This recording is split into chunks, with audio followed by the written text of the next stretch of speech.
Halo semua, perkenalkan nama saya Adelia Wirabakti dengan NIM 220416002. Video ini dibuat untuk memenuhi tugas dari mata kuliah Etika Profesi yang diampuh oleh Bapak Burhanuddin Damanik, Eskom Mkom. Nah, di sini saya akan sedikit menjelaskan mengenai profesi, pekerjaan, serta kompetensi sarjana komputer pada program studi sistem informasi. Yang pertama adalah jelaskan pekerjaan, profesi, serta persamaan dan perbedaannya. Nah, pekerjaan secara umum itu dapat didefinisikan sebagai sebuah kegiatan aktif yang dilakukan oleh manusia. Dalam arti sempit, istilah pekerjaan ini digunakan untuk suatu tugas ataupun kerja yang menghasilkan sebuah karya bernilai imbalan dalam bentuk uang bagi seseorang. Sedangkan profesi sendiri merupakan pekerjaan yang membutuhkan keahlian dan penguasaan terhadap sesuatu pengetahuan yang khusus. Lalu kita masuk ke dalam persamaan dan perbedaan antara pekerjaan dengan profesi. Nah, untuk persamaannya, yang pertama yaitu keduanya melibatkan aktivitas produktif. Baik pekerjaan maupun profesi melibatkan aktivitas yang diarahkan untuk menciptakan nilai ataupun memberikan layanan kepada orang lain atau masyarakat. Lalu yang kedua adalah keterlibatan manusia. Baik dalam pekerjaan ataupun profesi memerlukan keterlibatan manusia untuk melakukan tugas-tugas yang terkait dengan bidang atau industri tertentu. Kemudian selanjutnya adalah menghasilkan penghasilan.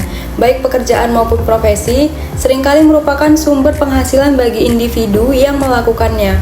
Orang-orang biasanya dipekerjakan atau membuka praktik mereka sendiri untuk mendapatkan penghasilan dari pekerjaan ataupun profesi mereka. Nah, setelah membahas tentang persamaannya, sekarang kita akan membahas tentang perbedaannya. Yang pertama yaitu pekerjaan cenderung merujuk pada aktivitas atau tugas tertentu yang dilakukan seseorang untuk mendapatkan penghasilan tanpa memandang tingkat keahlian atau pendidikan yang diperlukan. Sementara profesi biasanya merujuk pada bidang khusus yang memerlukan pendidikan khusus, kualifikasi khusus, serta pelatihan. Seringkali terdapat badan atau lembaga yang mengatur profesi tersebut. Lalu yang kedua adalah pendidikan dan pelatihan. Profesi biasanya membutuhkan pendidikan dan pelatihan khusus yang lebih formal dan terstruktur dibandingkan dengan pekerjaan.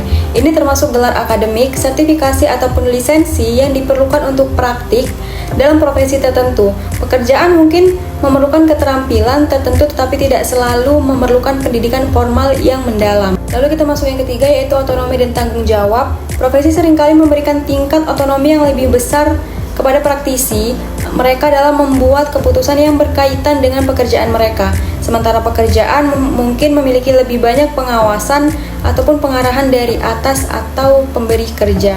Nah, selanjutnya kita masuk yang kedua yaitu jelaskan kompetensi sarjana komputer pada program studi sistem informasi. Nah, di sini terdapat 3 kompetensi. Yang pertama yaitu kognitif, ada afektif, dan ada psikomotorik. Kita bahas yang pertama yaitu kognitif. Memiliki pengetahuan yang memadai terkait dengan cara membangun sistem informasi berdasarkan metodologi buku yang diterapkan secara internasional. Lalu yang kedua ada afektif. Ini artinya mempunyai kemampuan komunikasi dalam mendefinisikan kebutuhan organisasi akan sistem informasi secara detail dan menyeluruh. Lalu yang ketiga ada psikomotorik. Artinya mampu membuat desain secara holistik sebuah arsitektur sistem informasi korporasi dengan menggunakan standar internasional. Saya rasa cukup sekian sedikit penjelasan saya mengenai profesi, pekerjaan, serta persamaan dan perbedaannya dan standar kompetensi sarjana komputer pada program studi sistem informasi. Kurang dan lebihnya saya mohon maaf. Terima kasih.